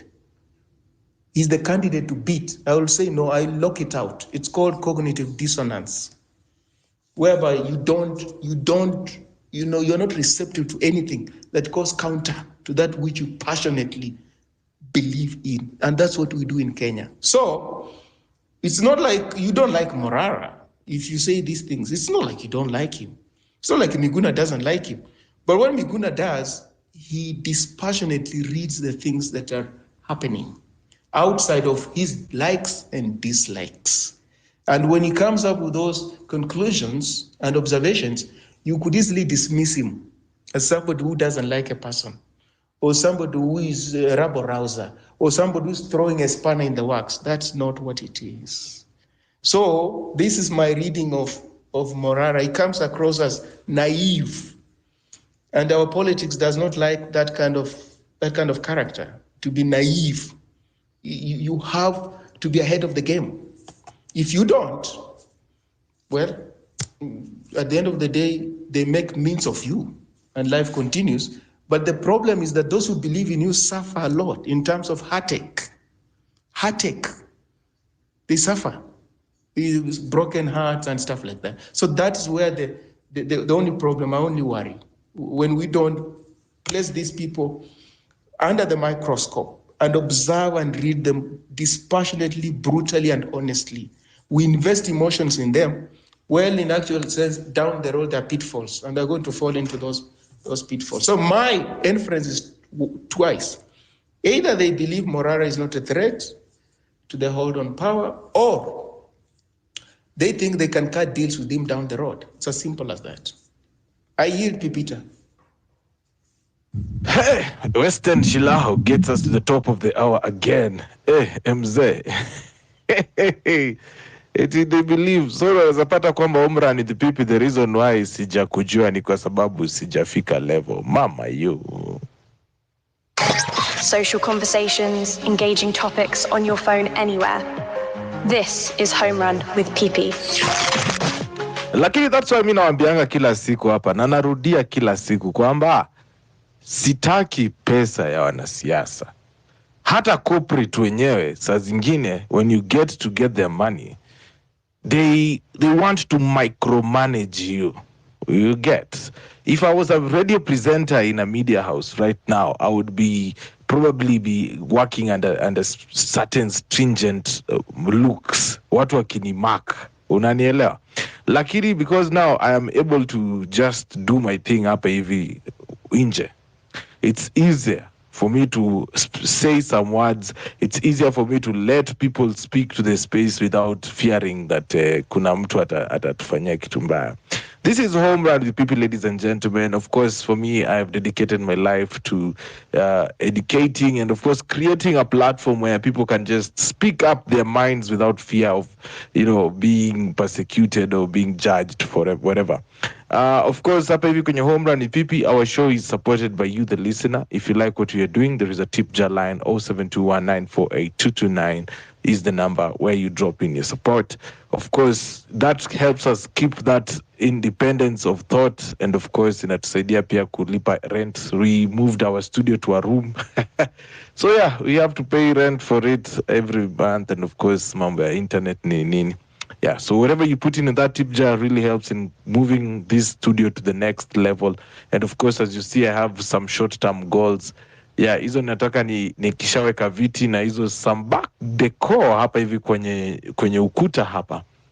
All of this now will now start making sense. So that is what I'm doing. So mkishangaa mbona nawaambia weka tip is because it really helps in helping maintain the independence of voice. Najua ningekuwa mtu kama wa UDA sasa ningekuwa nimeanza kublock watu.